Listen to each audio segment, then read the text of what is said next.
اعوذ باللہ من الشیطان الرجیم، بسم اللہ الرحمن الرحیم۔ قرآنی لیکچر کے سلسلے میں انجینئر اور ازدورانی عرض کر رہا ہوں جی۔ آج ہم سورہ بقرہ کی 119ویں آیات سے 122ویں آیت تک لیں گے، ٹھیک ہے جی، جس کے میں ہائی لائٹ کیا گیا ہے قرآن کے تو وہ کمال یہ ہے کہ اتنے کنسائز اور مختصر اس میں آیات میں جو ہے پورا سمندر بند ہوتا ہے، ٹھیک ہے۔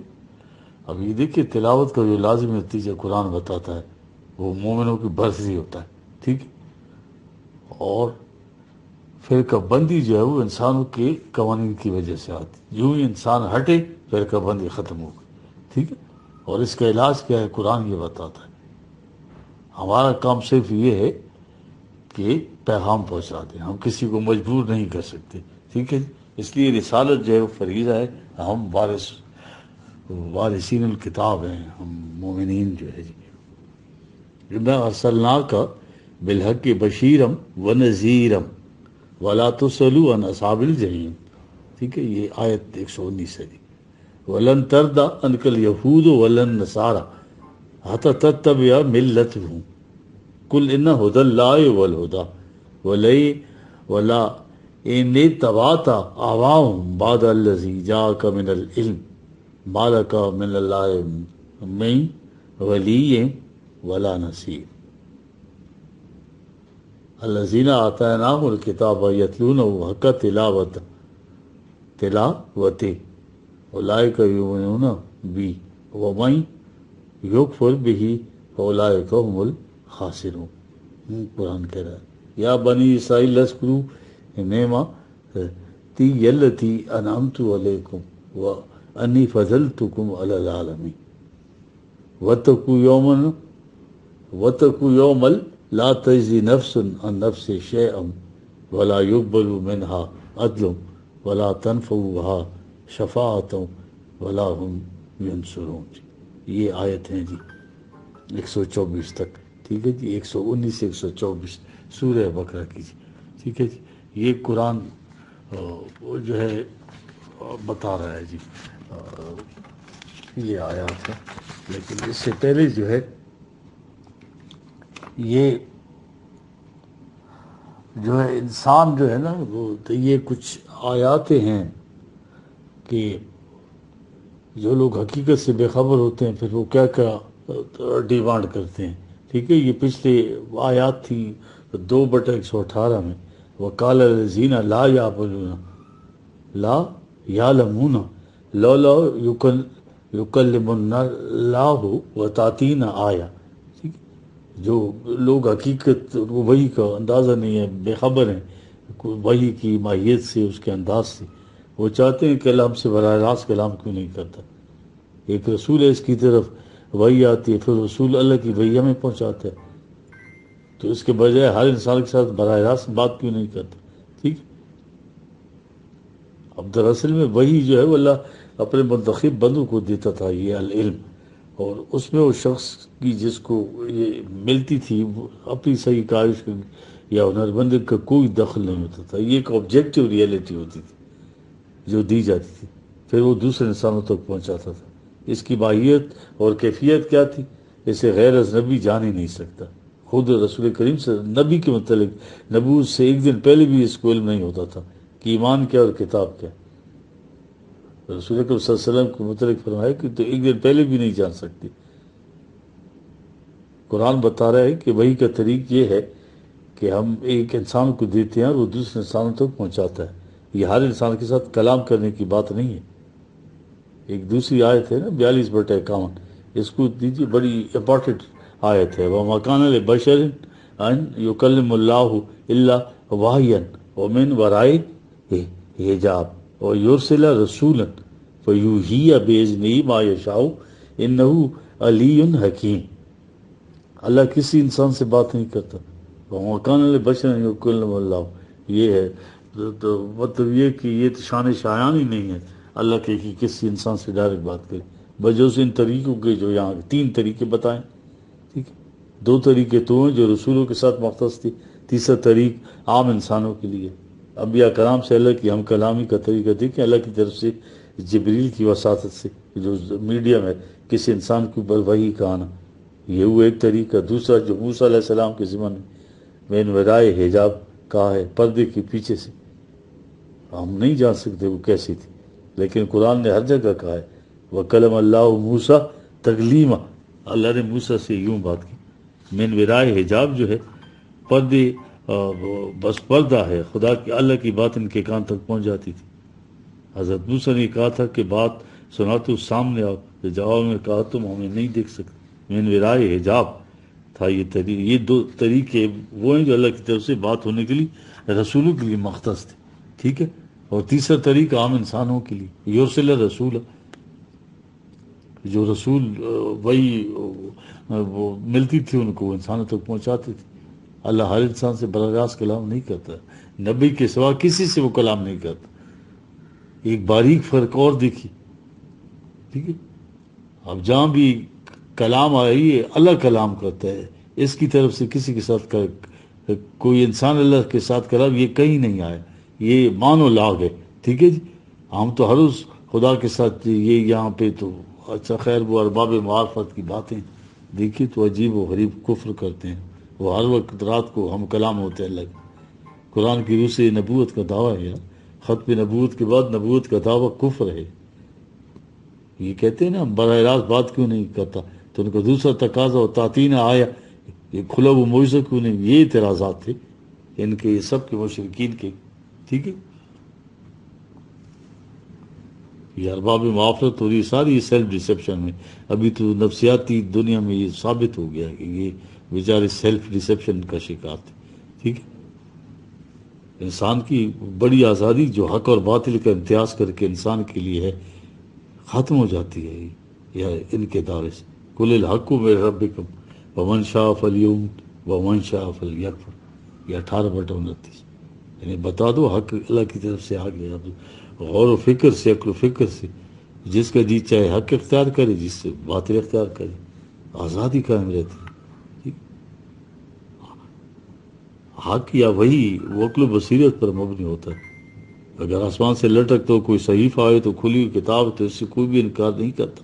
اس کے برعکس یہ جو اقرار کیا جاتا ہے یہ انسان اپنی مرضی سے کرتا ہے، اس طرح سے کہ یہ کرامات دکھاتے ہیں، مجبور کرتے ہیں، عقل جو ہے پیرالائز ہو جاتی ہے۔ کرامات کی روح سے کسی کی عظمت کو ماننے میں جو ہے آپ کی آزادی کا کوئی دخل نہیں ہوتا، وہ آپ یہ تو آزادی پیرالائز ہو جاتی ہے، مسلوب ہو جاتا ہے، ٹھیک ہے۔ یہ زندہ کرامت ہے جو دکھائی جاتی ہے، جو بھی کوئی خارج فطرت کوئی چیز آپ کے سامنے آئے دیکھیں گے، یہ عقل و فکر سے ریشنلی کسی چیز کو ریزن کی بنا پر فیصلہ کرنا اور دلائل براہین دینا، یہ سب جتنے بھی ہیں وہ یہاں گل ہو جاتے ہیں۔ یہ ہے کفر، یہ تو یخرجہم من الظلمات الی النور ہے یار، 2/257، تاریکی سے روشنی میں لاتا ہے۔ اور یہ کیا کرتے ہیں، یہ معجزے وغیرہ، یہ کرامات وغیرہ والے، یہ روشنی تاریکیوں میں لے جاتے ہیں۔ یہ تصور جو ہے سارا دین کی ضد ہے یار۔ قرآن معجزہ تو نہیں ہے، یہ تو بار بار قرآن آئے عقلوں کو جلا دینے کے لیے یار، ان کو پیرالائز کرنے کے لیے نہیں۔ یہ قرآن یہ بتا رہا ہے، رسول کریم صلی اللہ علیہ وسلم کی صداقت کا ثبوت یہ کرامات اور معجزے نہیں تھے یار۔ ہاں دیکھیے وہ تو چیلنج کر رہا ہے یار، پورا فقد لبثت فیکم امرا من قبل افلا تعقلون، میں کہیں باہر سے نہیں، ساری عمر تمہارے اندر بسر کی، افلا تعقلون، عقل و فکر سے کب سوچو، ایسی زندگی سچی کی ہوتی ہے جھوٹی کی۔ یہ معجزہ سیرت، میرا کردار، میرا کریکٹر، یہ صرف ان مخاطبین تک نہیں تھا اس زمانے کی، قیامت تک انسانوں کے لیے یار جگمگاتے مینار کی طرح روشن ہے۔ سب سے بڑی کرامت سیرت اور کردار کی یہ طہارت اور پاکیزگی ہوتی ہے۔ چھو منتر دکھانے والے تو ہر مذہب میں مل جاتے ہیں، یہ نہیں جب بزرگوں اور یا کہتے ہیں ہندو کے ہاں کہ مشرک بت پرست ان سے بھی کہیں زیادہ کرامات دکھاتے ہیں، ٹھیک۔ دیکھ رہے قرآن جو ہے دین اور اسلام کی یہ شرک اور کفر والے جو ہیں وہ اس کو کیسے دکھا سکتے ہیں. ٹھیک ہے. کذالک قال الذین لا یعلمون مثل قولہم. شروع سے اسی قسم کے جو کرامت پسند لوگ تھے اس طرح سے کہتے چلے. تشابہت قلوبہم 2/118 آیت میں پڑھو. سب کی ذہنیت ایک جیسی ہے. آج بھی اس قسم کی ذہنیت ہے. دیکھ قرآن چھوڑیے معجزات کے اوپر اور کرامات کے اوپر آ جاتے ہیں تو قرآن کہتے ہیں قد بین الآیات، ہم نے تو یہ احکام روشنی کے جگمگاتے تاروں کی طرح واضح کرتی ہیں. کن کے لیے؟ قوم یوقنون، جو ان قوانین کی صداقت پر یقین رکھے ان لوگوں کے لیے. اب یہ میں آیات تلاوت کرتا ہوں، بڑی زبردست آیات ہیں. آپ بھی مستفید ہوں ان سے. مقصد کیا بتایا رسول کا جی؟ انا ارسلناک بالحق بشیرا ونذیرا ولا تسألوا عن اصحاب الجحیم ولن ترضى عنك اليهود ولا النصارى حتى تتبع ملتهم قل ان هدى الله هو الهدى ولا ان تبعت اهواءهم بعد الذي جاءك من العلم ما لك من الله من ولي ولا نصير الذين آتيناهم الكتاب يتلونه حق تلاوته اولئك يؤمنون به ومن يكفر به فاولئك هم الخاسرون. یا بنی اسرائیل اذکروا نعمتی التی انعمت علیکم وانی فضلتکم علی العالمین واتقوا یوما لا تجزی نفس عن نفس شیئا ولا يقبل منها عدل ولا تنفعها شفاعة ولا هم ينصرون. یہی آیت ہے جی. دیکھیں اب بتایا نا آپ کو کہ اللہ تعالیٰ براہ راست کلام کیوں نہیں کرتا. ہاں، اور یہ مدعی نبوت جو ہے یہ معجزے کیوں نہیں دکھاتا یار؟ انسانوں کی طرف وحی بھیجنے کا سلسلہ یہ نہیں کہ ہر انسان کی طرف اللہ نے انفرادی طور پر وحی بھیجے. طریق جو اختیار کیے قرآن نے بتایا کسی کو منتخب ہستی کی طرف یہ احکام وزیر وحی بھیجے اور وہ اس تعلیم کو دوسرے انسان تک پہنچائے. دوسری چیز یہ کہ معجزہ کیوں نہیں دکھایا جاتا تو کہا رسول اللہ صلی اللہ علیہ وسلم اس مقصد کے لیے تو نہیں بھیجے گئے. اگلی آیت میں یہ بتا دیا گیا مقصد رسالت کا، نبوت کا جی منصب کس. اِنَّهُ أَرْسَلْنَاكَ بِالْحَقِّ بَشِيرًا وَنَذِيرًا وَلَا تُسْأَلُ عَنْ أَصْحَابِ الْجَحِيمِ. ٹھیک ہے. دیکھیے اس پہ منصب رسالت کو واضح کیا گیا ہے. رسول حقائق لے کے آتا ہے، اس کے پاس صداقتیں ہوتی ہیں. اس کا منصب بشیر اور نذیر، یعنی لوگوں کو بتانا کہ اگر یہ طریق اختیار کرو گے تو اس کے خوشگوار نتائج ہوں گے، اگر دوسرے خلاف ورزی کرو گے تو نقصان ہوگا. یہ ہے دین کا منشا. انسانی آزادی کو زیادہ سے زیادہ حد تک برقرار رکھا. دین میں بلند ترین ہستی رسول کی ہوتی ہے. دوسری جگہ رسول کا منصب یہ دیکھیے بتایا گیا قل الحق من ربکم ومن شاء فلیؤمن ومن شاء فلیکفر 18/29. ٹھیک ہے. حقیقت تمہارے سامنے آ گئی ہے تمہارے رب کی طرف سے. اب اس کے بعد جس کا جی چاہے اس کو قبول کرے، جس کا جی چاہے اس سے انکار کرے. دیکھ رہے کتنی بڑی آزادی، کوئی پابندی نہیں ہے. یہ راستہ ٹھیک ہے، یہ راستے بتا دیے. اب اختیار و ارادے پہ ہے کہ جو راستہ اختیار کرو. ٹھیک ہے. عمل کرنا انسان پر منحصر، لیکن مقافات عمل کو بدلنا انسان اختیار میں نہیں ہے. ٹھیک ہے. اس اختیار کے استعمال کے بعد وہ راستہ جہاں پہنچاتا ہے اس منزل کو تو اور نہیں بدلا جا سکتا. اسی اعمال کے نتائج کہتے ہیں. یہ لا آف ریکویٹل، یہ مقافات عمل. ٹھیک، یہ ہدی للمتقین ہے جی. ٹھیک ہے.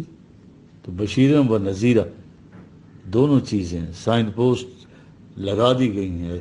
اس راستے پہ جاؤ گے تو خوشگوار نتائج، اگر غلط روش اختیار کرو گے تو تمہارا نقصان ہوگا. سمجھ گئے؟ ہاں. دیکھ رہے رسول اکرم صلی اللہ علیہ وسلم کی غلط، یہ دوسروں کی غلط روش اور رسول اکرم صلی اللہ علیہ وسلم کی احساس کاری کہ قرآن نے کس طرح بالکل ماں کی طرح شفیق اور محبت کرنے والا غم گساریاں ہیں. قرآن کہتے ہے تو انہیں مجبور نہیں کر سکتا، یہ ضرور وہ راستہ اختیار کریں گے تو چاہتا ہے. نہیں تمہاری ذمہ داری کہ تم ان کو پکڑ کر کس طرح صحیح راستے کے اوپر پہنچاؤ. نہیں تم سے پوچھا جائے گا کہ انہوں نے غلط راستہ کیوں اختیار کیا گیا، اس کے بعد تباکن نتائج کیوں بھگت رہے ہیں. وَلَا تُسْأَلُوا عَنْ أَصْحَابِ الْجَحِيمِ. سونی غم نہ کرو جو اپنے آپ کو تباہی کے اندر لے جانے والے راستے پہ ڈال رہے، اس کی ذمہ داری تمہارے اوپر عائد ہی نہیں ہوتی ہے. تمہارا منصب جو تھا وہ پورا ہو گیا، تمہارا فریضہ ادا کر دیا، پیغام ان تک پہنچا دیا، سائن پوسٹ لگا دی.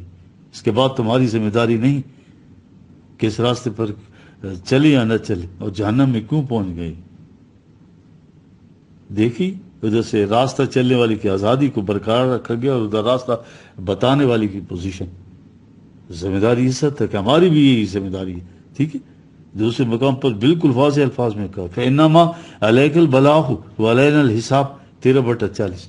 تمہارے ذمہ اس کا پہنچا دینا، اس کے بعد پھر اس کا جو حساب ہے وہ تو ہمارے ذمہ ہے، ہم نے لا فریکوینٹل بنایا ہوا ہے. ٹھیک ہے، دوسرے الفاظ میں دیکھو یہ 28/56 اِنَّكَ لَا تَهْدِي مَنْ أَحْبَبْتَ.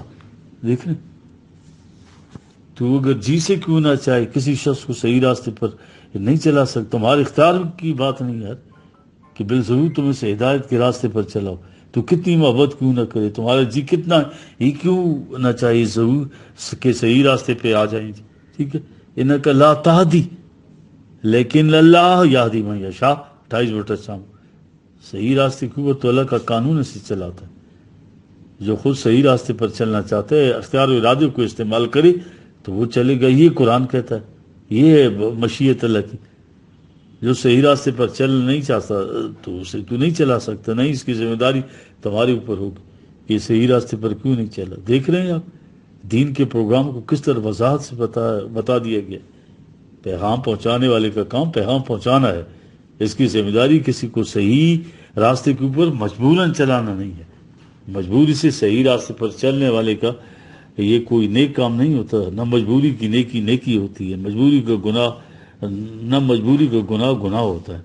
ٹھیک ہے، دیکھ رہے ہیں ہم جو اتنی فریضہ ادا کر رہے ہیں، قرآن پھیلا رہے ہیں، ہمارا اس ذات اقدس اور اعظم وہ جو اتنی بلندی کرتے ہیں، ہماری نسبت ان سے کیا ہے یار. پیغام پہنچانے والے کو فریضہ پیغام پہنچانا ہے، جبر کسی کو صحیح راستے پر چلانا نہیں ہے. دین تو جبر کو مٹانے کے لیے آتا ہے یار، آزادی کو برقرار رکھنے اور اپنے آپ کو آزاد رہنے والا، اختیار و ارادے والا جہنم میں اگر پھینکنا چاہتا ہے تو زبردستی اس کو روک کر سے زبردستی جنت میں نہیں پہنچایا جا سکتا. وہ جنت ہی نہیں ہوتی یار جس میں آزادی کو سلب کر کے کسی کو پہنچایا جائے. دیکھ رہے ہیں اب یہود و نصارہ کا رسول اللہ صلی اللہ علیہ وسلم سے کیا مطالبہ ہے. یہ جو باتیں ہیں ان کی اعتراضات سامنے قرآن جواب دے رہا ہے، ہاں ریشنلی عقل و فکر کی بنیاد پر. ٹھیک ہے، دیکھ رہے ہیں اس کے بعد وہ کہتا ہے وَلَن تَرْضَ عَنْكَ الْيَهُودُ وَلَا النَّصَارَىٰ حَتَّىٰ تَتَّبِعَ مِلَّتَهُمْ 120ویں آیت. یہ کبھی بھی تجھ سے راضی نہیں ہوں گے یہ اہل مذہب جو ہیں توقتی کہ تو ان کا مسلک قبول نہ کرے، مذہب قبول نہ کر لے. اس سے بڑی کوئی شرط ہی نہیں. بات یہ نہیں ہے کہ بات ان کی سمجھ میں نہیں آتی. ہاں دلائل و براہین کو اتنے کبھی نہیں ہے، سب کچھ ہے، لیکن وہاں ایک چیز ہے کہ ان کی ملت کو قبول کرو. ٹھیک ہے، تب وہ تجھ سے راضی نہیں ہوں گے. اگر نہیں کرو گے تو پھر یہ تجھ سے کبھی بھی راضی نہیں ہوں گے. یہ قرآن بتا رہا ہے. دیکھ رہے اب یہ جتنی بھی فرقہ بندی ہے انسان کی یہ نفسیاتی کے اس کا انجام قرآن کیا بتاتا ہے. اتنی خوبصورت بات قرآن نے کی ہے کہ میں بھی حیرت ہو جائے. یہی فرقہ بندی میں ہم دلائل نہیں دیتے. ایک فرقے کے آدمی سے بحث کرو نا، دلائل دو، اسناد پہنچاؤ. آپ قرآن کی جو نصوص صریحہ اس کے سامنے لائی، دیکھیں کبھی نہیں مانے گا. کس صورت میں راضی ہوگا؟ یہ ہماری بات ہو رہی ہے. جب آپ اس فرقے کے متعلق کہیں گے کہ یہ مذہبی تشدد اور عصبیت ہے یار عیسائی، سوال یہ ہے کہ میں حق پر ہوں باقی سب جہنم میں جانے والے. اس کی سند کیا ہے؟ وہ روایت لے آتے ہیں کہ رسول اکرم صلی اللہ علیہ وسلم نے فرمایا کہ یہ کبھی کہ میری 73 فرقے ہوں گے امت میں، ایک جنتی ہوگا جی، باقی 72 سارے جو ہے وہ جہنم میں جائیں گے. کل حزب بما لدیہم فرحون 30/32. ہر فرقہ سمجھتا ہے کہ میں تو جنت بات سارے جہنم. اگر 73 کے 73 میں سے ہر ایک یہ سمجھے کہ میں جنت میں جانے والا ہوں باقی سارے جہنم، تو دیکھیے اس سے عصبیت کی گرہیں کتنی مضبوط ہوتی. دیکھ رہے ہیں قرآن کی روح سے اسلامی فرقوں کا وجود شرک ہے یار. ولا تکونوا من المشرکین من الذین فرقوا دینہم وکانوا شیعا. یہ 30ویں سورہ 31-32 2 آیت. دیکھنا کہیں مومن ہونے کے بعد پھر مشرک نہ ہو جائیں. کس طرح مشرک ہوتا ہے کہ وہ بت پرستی کرتا ہے؟ نہیں، دین میں جو فرقے بنا لیتے ہیں، خود گروہ بن کر بیٹھ جاتے ہیں. پھر نفسیاتی کیفیت کیا ہوتی ہے؟ قرآن بتا رہا ہے کلو حزب بما لدین فرحون، ہر گروہ اس میں خوش ہوتا ہے کہ وہ صحیح راستے پر چلتا ہے اور اپنے آپ کو جنت کا حقدار سمجھتا ہے، باقی سب کو جہنم کا. اس آیت کا یہ مطلب ہے. دیکھ رہے ہیں دوسری جگہ قرآن کہتا ہے لست منہم فی شیء، 6/160 سنت کریں گے جو لوگ اپنے دین میں تفرقہ پیدا کر لیں، فرقوں میں بڑھ جائیں. اے رسول ان سے کوئی تمہارا تعلق نہیں. اللہ کی میزان میں یہ شرک ہے. رسول اللہ صلی اللہ علیہ وسلم کا ان کا کوئی واسطہ نہیں. وَلَن تَرْضَ عَنْكَ الْيَهُودُ وَلَن نَّصَارَىٰ حَتَّىٰ تَتَّبِعَ مِلَّتَهُمْ. یہ ہے وہ، یہ جو ہمارے ساتھ ہو رہا ہے. دیکھ رہے ہیں کیسے قرآن جو ہے تو سارے زمانوں کے لیے یار، آنے والے زمانوں کے لیے یہ کتنی فٹ ہوتی ہے ہمارے فرقوں پر. یہ جو ہے تو یہ والی آیت، یہ مذہب جو ہے متضاد خیالی وہ ہوتی ہے، اور فیصلہ جو ہے قرآن کا تو ہوتا ہے. قرآن جو ہے ہدایت دیتا ہے. یہ دیکھیے فیصلہ جلی حروف میں لکھ دینا چاہیے. یہ آیت جو ہے 120ویں 2 سورہ بقرہ کی، کل ان ھدی اللہ ھو الھدی. دیکھ رہے یہ نہ تمہاری بات نہ میری بات، صحیح راستہ وہ ہے جو اللہ نے صحیح راستہ قرار دے دیا. ہدایت کے لیے جو سند ہے، وہ سٹینڈرڈ ہے، وہ الگ کا ہونا چاہیے. وہ قرآن ہے، کہ کہیں باہر نہیں ہے. کوئی بات جو کسی کی طرف منسوخ کری جائے، کوئی قول جو کسی بڑی سے بڑی شخصیت کا بھی کیوں ہو، ہاں معیار یہ ہے کہ یہ آیا اللہ کی ہدایت ہے نہ نہیں. اگر اس کے مطابق کوئی چیز ہے تو صحیح ہے، ٹھیک ہے. ٹیسٹ سٹینڈرڈ کسوٹی کیا ہے؟ ان ھدی اللہ ھو الھدی، الھدی. دیکھیے انا یقینی بات ہے، انڈیرائیبلی، اس میں شک و شبہ ہی نہیں ہے. ھدی اللہ جو ہے اللہ کی دی ہوئی ہدایت وہی ہے جو ھدی کہلاتی.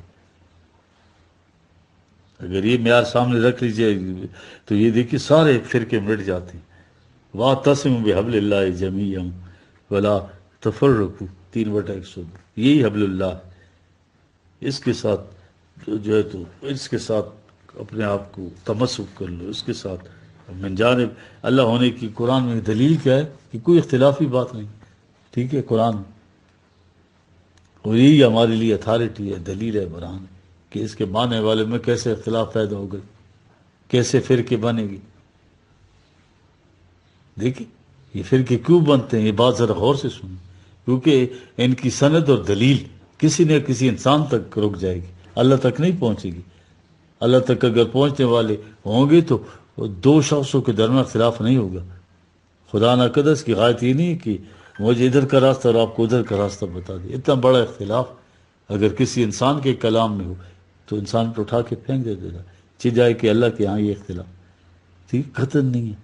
اس لیے کہ اِنَّ ھُدَى اللَّهِ هُوَ الْھُدَى، اللہ کی یہ دی ہوئی ہدایت ہی الہدا. ٹھیک ہے.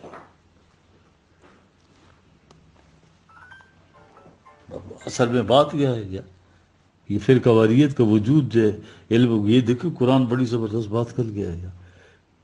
یہ جو فرقے ہیں ان کا وجود، ان کی ایگزسٹنس جو ہے وہ عقل و برہان پہ، انٹلیکٹ پہ تو نہیں ہے. یہ ساری ایموشنلزم ہے اور جذباتیت ہے ساری. حقائق کو تو دیکھو علم کی بنا پر لیا جاتا ہے. قرآن کہتا ہے جذبات وہ چیز ہے جس میں علم اور دلیل کا کوئی دخل ہی نہیں ہوتا، وہ فکری چیز ہوتی نہیں ہوتی. دیکھیں قرآن آیت میں کیا بتا وَلَئِنِ تَبَعْتَ أَهْوَاءَهُمْ بَعْدَ الَّذِي جَاءَكَ مِنَ الْعِلْمِ. العلم آنے کے بعد، قرآن آنے کے بعد، یار اگر ان کے جذبات کا، ان کی خواہشات کا وہ کرو گے پھر ان کے فرقے میں تم شامل ہو جائے گی، ان کی گروہ بندیوں کی تو تمہیں حمایت ہو جائے گی. لیکن مالک من اللہ من ولی ولا نصیر، اللہ کی طرف سے کوئی والی وارث نہیں ہوگا. اس کی طرف سے تمہیں نہ سرپرست مل سکے گا پھر نہ کوئی حمایتی. ٹھیک ہے ان کے گروہ میں جا کر جتھے میں شامل ہو جاؤ تو وہ تو تمہارے ہو جائیں گے، مگر اللہ تمہارا نہیں رہے گا، رسول تمہارا نہیں رہے گا. دیکھ رہے ہیں یہ جو گروہ بندی فرقہ بندی کی بنیاد جو ہے ایموشنلزم ہے، حقائق پر نہیں، العلم پر نہیں، ساری جذباتی چیز. دیکھیں نا ذرا سی بات ان کے فرقے یا ان کے عقیدے کے خلاف کہی، کیسے مشتعل ہو کر جو بھڑک اٹھتے ہیں، چھرا تک گھوم دیتے ہیں. یہ روزمرہ کا معمول ہے یار. جو بندہ لاجک سے بات کرو کبھی جذباتی طور پر مشتعل ہی نہیں ہوتا یار. وہ سوچتا ہے. اس نے کہا کہ اگر میں اس میں وزن ہے لاجک میں تو مجھے قبول کر لینی چاہیے، دلیل سے تردید کرنی چاہیے. اس سے غصہ نہیں آتا. غصہ ہمیشہ جذباتی کو آتا ہے. مذہب کی بنیاد ہی جذبات پر ہوتی ہے، اور دین جو ہے یہ فرق یاد رکھیے ہمیشہ دلیل و برہان سے بات کرتا ہے. جو دین پر چلنے والا ہے وہ جذباتی نہیں ہوتا، ان چیزوں سے مشتعل نہیں ہوتا. یہ جو مذہب ہے اس میں دلیل و برہان و فکر نہیں ہوتی، جذبات ہی جذبات ہے، مشتعل ہو جاتے. مالک من اللہ من ولی ولا نصیر. اس غیر خداوندی راستے پر چلنے سے جو تباہی آئے گی، اس سے جو ہے تو بچانے کی تمہارا کوئی کارساز اور مددگار نہیں ہوگا. دیکھ رہے ہیں. لیکن الذین آتیناہم الکتاب، یہ الکتاب کہا گیا ہے، یہ مومنین کی بات کر رہے ہیں قرآن، یہودیوں کو نہیں. جنہیں یہ الکتاب دی گئی ہے، قرآن دیا گیا ہے. ٹھیک ہے جی. یہ بعض لوگ مغالطہ کر کے اور الکتاب جو ہے تو ان کی بنی اسرائیل کی بات کرتے ہیں. یہاں الذین آتیناہم الکتاب مومنین کی بات ہو رہی ہے جی. یتلون حق تلاوت ہی. ٹھیک ہے. اولئک یؤمنون بہ. ٹھیک ہے. من یکفر بہ اولئک هم الخاسرون. الذین آتیناہم الکتاب اس میں سب شامل ہو گئے. ٹھیک ہے. سب اس میں شامل ہو گئے. ٹھیک ہے. اب تلاوت کا دیکھیے مطلب ہم کیا کرتے ہیں. ہاں حق تلاوت، قرآن عربی زبان میں آئے گا. عربی زبان میں تلاوت جو ہے کسی چیز کی پیروی کرنا، کسی کے پیچھے پیچھے چلنا، اطاعت کرنا. ٹھیک ہے. اس کو پڑھنا، سمجھنا، پھر اطاعت کرنا. ٹھیک ہے. یعنی جنہیں الکتاب دی گئی ہے، اولئک یؤمنون بہ، یہ لوگ ہیں جو حقیقت میں اس پر ایمان رکھتے ہیں. یہ کون ہے؟ یتلون حق تلاوت. یہ وہ لوگ ہیں جو اس کی پیروی کرتے ہیں، ایسی پیروی جیسے کہ حق ہوتا ہے پیروی کا. یعنی اسٹیبلش کر دیا نا نظام انہوں نے، کنکریٹ سسٹم، اس کا اتباع کرتے ہیں جیسے اتباع کرنے کا حق ہے. دیکھ رہے ہیں. تلاوت کسی کے پیچھے چلنے کو کہتے ہیں. اس لیے کہا وہ مان یکفر بھی، جو سے کفر کرے گا تو پھر قرآن کیا کہتا ہے؟ فلاح کو ہم الخاسرون. تو یہ تباہ ہونے والے ہیں. ٹھیک. ٹھیک ہے. لفظ تلاوت کے بعد دیکھیے ذرا قرآن کیا چیز لایا ہے. ہاں مومن کی برتری کا ذکر ہے. ٹھیک ہے. ایسے لوگ تو آپ پچھلی آیت میں کہا نا. اب بات بنی اسرائیل کی آئی. یا بنی اسرائیل لذکروا نعمتی التی انعمت علیکم وانی فضلتکم علی العالمین. 122 آیت ہے یہ بقرہ کی. اے بنی اسرائیل تم اس انعام خداوندی کو یاد کرو. کیا انعام خداوندی؟ ٹھیک ہے. کیا ہے یہ؟ ہے نا اہدنا الصراط المستقیم صراط الذین انعمت علیہم. صراط مستقیم اوپر کا سامنے آ جائے، یعنی غیر المغضوب علیہم ولا الضالین، اس راستے پر نہیں. ٹھیک ہے. یہ قرآن بتا رہا ہے. ٹھیک ہے. انی فضلتکم علی العالمین. یار قوم عالم پر تمہیں سپریورٹی دی یار. یہ ہے انعام خداوندی. یعنی ہم اثر اقوام میں فضیلت دی. یہ ہے انعام خداوندی. مومن بالائے ہر بالا تیری غیرتی او بر نتابت ہم سری. دوسرے کے ہم دوست چلنا، برابر چلنا بھی مومن کا شعار نہیں ہے. اس کی غیرت تو برداشت ہی نہیں کرتی. وہ تو بالائے ہر بالا ترے ہے، سب سے سپیریئر. انی فضلتکم علی العالمین. ہم نے تمہیں اقوام عالم کے اوپر فضیلت دی ہے. ٹھیک ہے. برابر نہیں.